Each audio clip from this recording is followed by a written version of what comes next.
I'm going to show you the most effective ways to end tantrums fast and experience fewer tantrums in your day-to-day life.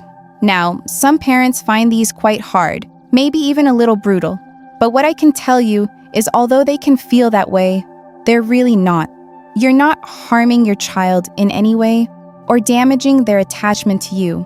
And that's because they're all based on what's actually going on inside your child's brain during a tantrum. There's a common misconception that tantrums are deliberate, that they're a child's way of manipulating their parents into giving them what they want. But what's really happening is their brain has been hijacked. In that moment, their ability to process logic and reasoning is gone. And the thing that's doing the hijacking is a part of the brain called the amygdala. What's actually happening in their brain? It's responsible for the fight, flight, or freeze response. And during a tantrum, it's in control.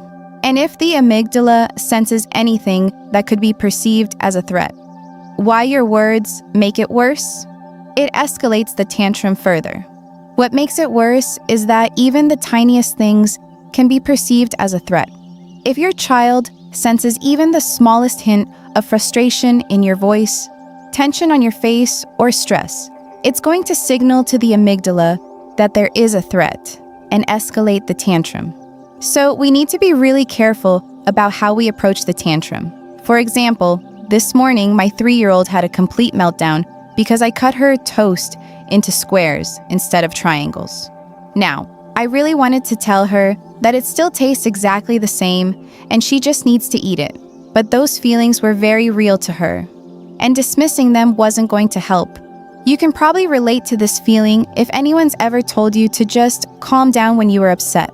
I'm willing to bet that that didn't suddenly make you feel calm. It probably did the opposite. But there is something that you can say that does work. Flip it to something like, "I'm sorry that happened to you. That must have been so frustrating." And suddenly, it changes completely. This creates a sense that someone understands the way you feel, that they're on your side. And that creates a situation where you're much more willing to hear what they have to say. And it's the same with our kids. The first thing you need to say. So the very first thing you need to do is acknowledge their feelings. Just walk over to them, crouch down to signal that you're not a threat, and then calmly say something as simple as you're upset about the toast.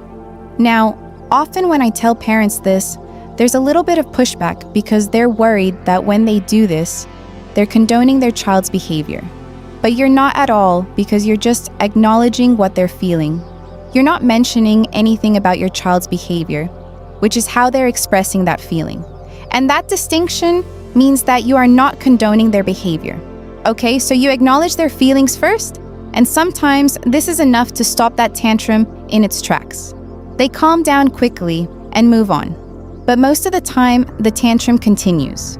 And at this point, you want to move on to step 2, which is often the hardest part, but it's also the most effective. But before we get on to that, everything I'm sharing today helps you handle a tantrum when it's happening. Okay, back to the hardest part. 508, the hardest part, but it works. After you've acknowledged your child's feelings, every part of you is going to want to keep talking to them because that's the pattern you're in. You explain, you reason, and you try to fix it, but you have to stop talking. And this will probably feel really hard because it feels like you're not doing anything to help. But remember, your words are just noise to your child in these moments. It's all being blocked by their amygdala. So more words just risk further escalating that fight, flight, or freeze response. And there's another trap here too. If you try to reason with them or explain, you're just keeping the discussion going until the tantrum escalates further, or you'll eventually give in just to make the screaming stop. And if you give in, you teach them that they just need to scream louder or argue for longer to get what they want, which is exactly what they'll do the next time. Not because they're being naughty. They've just learned that screaming is an effective way to communicate. So acknowledge the emotion and then simply stop talking. Now, this does not mean that you give them the silent treatment or walk away. Toddlers and young children still need us to help them regulate, as they don't have the tools to do this by themselves yet. But what they do have is the ability to mirror us. And this is where we use that to our advantage. by staying physically present but remaining calm. And by that I mean keeping your facial expressions neutral, your posture relaxed, and just being there. You're showing them that although their feelings feel big and intense, they aren't scary and they're safe. This calm presence is what helps that amygdala recognize the threat has passed and stop firing, allowing their thinking part of the brain to come back online. Now, here's where it gets tricky. When staying close backfires. I've just told you that you need to stay close to help them calm down. But how close you stay really depends on your child. As an OT, I see so many kids who actually find it harder to calm down when there's someone sitting or standing right beside them. Instead of calming down, these kids start to scream louder, or they might push or hit or arch their back to try and escape your arms. If this is how your child responds, they're trying to communicate that the sensory input, whether that's the physical touch of your hand or your close proximity, is too much for them to process in that moment. They're overstimulated and they need space, which is exactly what you need to give them. You need to respect their bubble. Now, I know this can be hard, as it kind of feels like they're rejecting you or like you're just abandoning them, but you're not. Because in reality, respecting their bubble might just be shuffling back a few feet, so you're not within arm's reach.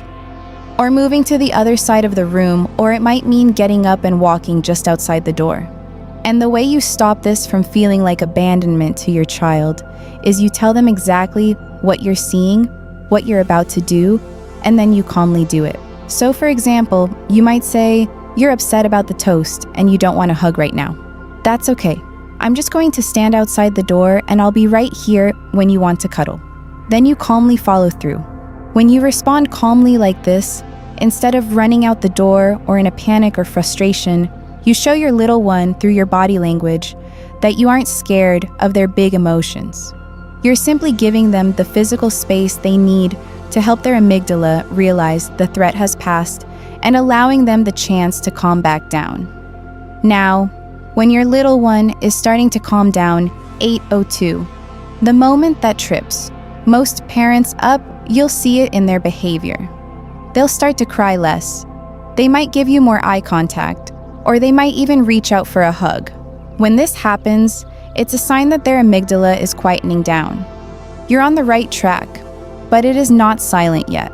And this is something you really need to remember, because often we use this moment to start talking about what caused the tantrum and what they should do in the future, so it doesn't happen again. But if you do this immediately after a tantrum, what often happens is the amygdala fires right back up and triggers another tantrum, which just means that you have to go through the whole process again. So as tempting as it is to address the behavior right then and there, wait. Use this moment to reconnect and then move on. Now, this does not mean that you never revisit the cause of that tantrum. It is important that you do revisit it, but you just do it a few hours later or even the next day when your child is calm and their thinking part of the brain is back online, because then they're actually going to be ready to hear what you have to say and learn from it as a result.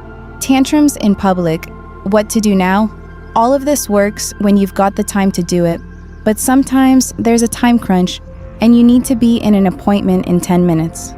In those situations, get down to their level instead of towering over them. Keep your movements minimal and your face as relaxed as you can manage, which I know is easier said than done when you're in public and everyone is staring at you.